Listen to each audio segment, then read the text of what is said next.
Video میں ہم آج تک بنائے جانے والے سب سے زیادہ کنٹروورشل اور پوٹینشیل ویپنز کے بارے میں جانیں گے، جسے ہم ایٹم بام یا نیوکلیئر بام کہہ سکتے ہیں۔ ان کی تباہی اور ڈسٹرکشن کو کون نہیں جانتا، اور اس دنیا میں اتنے زیادہ ایٹم بامز بنائے جا چکے ہیں کہ اگر ان میں سے آدھوں کو بھی چلا دیا جائے تو یہ دنیا پوری کی پوری تباہ و برباد ہو سکتی ہے۔ ہم آپ کو یہ بتائیں گے کہ ان ایٹم بامز کے پیچھے سائنس کیا ہے، یہ کتنی زیادہ تباہی پھیلا سکتے ہیں، ان کو بنایا کیسے جاتا ہے، ایگزیکٹلی اس نے ہیروشیما کو کیسے تباہ و برباد کیا تھا، اور ہائپوتھیٹیکلی ہم یہ بھی جانیں گے کہ اگر نیوکلیئر وار شروع ہو جاتی ہے تو ہم اس سے بچنے کے لیے کیا کر سکتے ہیں۔ تو چلیے ہم ان نیوکلیئر بامز کی کمپلیکسٹیز کو آسان کر کے آپ تک پہنچانے کی کوشش کرتے ہیں۔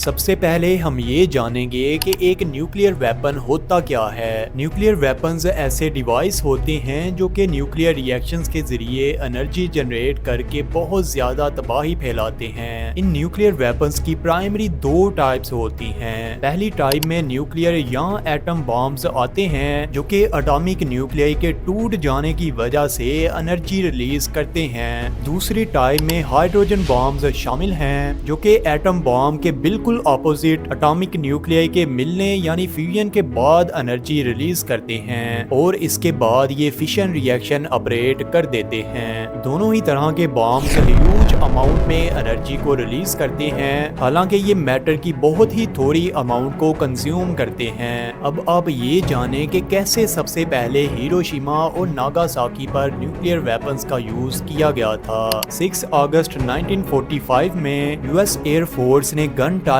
فیشن بام کو ہیروشیما کے اوپر گرا دیا۔ اس سب سے پہلے ایٹم بام کو لٹل بوائے کا نام دیا گیا تھا۔ یہ بام 15 کلو ٹنز ٹی این ٹی کی فورس کے ساتھ پھٹا، جس نے اسی سمے 1,26,000 کے قریب لوگوں کو مار دیا۔ اس ایکسپلوژن نے میسو شاک ویو پروڈیوس کی، اور اس نے اتنی زیادہ ہیٹ پروڈیوس کی کہ کئی میٹرز اوپر بلیک کلاؤڈز بن گئے۔ اسی کے اگلے 3 دن بعد یعنی اگست 9 کو فیٹ مین کے نام سے جانا جانے والا ایٹم بام ناگاساکی پر گرا دیا گیا۔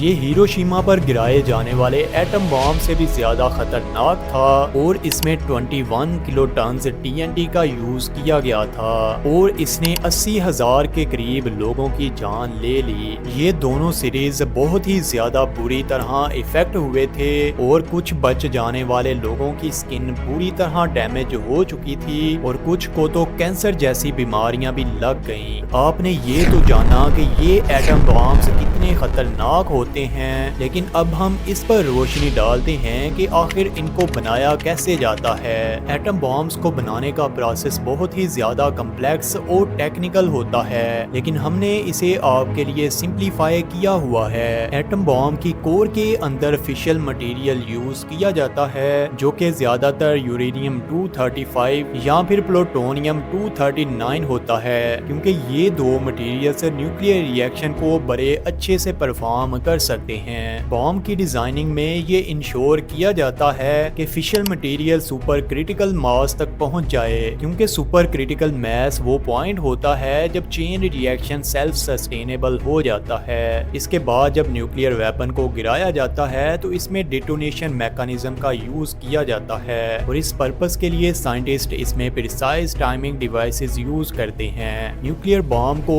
اسمبل کرنے کے بعد اسے ایک شیل میں ڈال دیا جاتا ہے، اور اس کے بعد اسے ایئر کرافٹ یا میزائل کیریئر کے ذریعے ڈیلیور کیا جاتا ہے۔ سب سے اینڈ پر ہم ایٹم بامز کے بارے میں سب سے زیادہ پوچھے جانے والے کویسچن کو آنسر کرتے ہیں، یعنی نیوکلیئر اٹیک سے کیسے بچا جائے۔ اٹامک بلاسٹ کی صورت میں آپ کو گراؤنڈ یا بیسمنٹ کے جتنا نیچے ہو سکے چلے جانا چاہیے، اور اگر آپ ایسی جگہ کو فائنڈ نہیں کر پاتے تو آپ کو ایسی بلڈنگ میں چلے جانا چاہیے جہاں پر زیادہ سے زیادہ والز بنی ہوں اور کوئی بھی کھڑکی نہ ہو۔ اس کے علاوہ آپ کو آفیشیل گائیڈنس اور اپڈیٹس کو سننا چاہیے۔ آپ کو نیوکلیئر ریڈیشن سے زیادہ بچنا چاہیے، کیونکہ نیوکلیئر اٹیک میں یہی آپ کے لیے سب سے بڑا خطرہ ہوں گی۔ لیکن انفارچونیٹلی اگر آپ ایٹم بام گرنے کے 10 کلومیٹر کے ایریا میں موجود ہیں تو آپ اپنی جان نہیں بچا سکتے، کیونکہ ایک نارمل ایٹم بام بھی اتنے ایریا میں سب کچھ برباد کر دیتا ہے۔ اگر آپ نے اس ویڈیو کو انجوائے کیا ہے اور آپ کو یہ واقعی میں اچھی لگی ہے تو آپ ایسے ہی انٹرسٹنگ کنٹینٹ سے اپڈیٹ رہنے کے لیے سبسکرائب کے بٹن کو ہٹ کر سکتے ہیں۔ تو چلیے ہم ایسی ہی اگلی انٹرسٹنگ ویڈیو کے ساتھ ملتے ہیں۔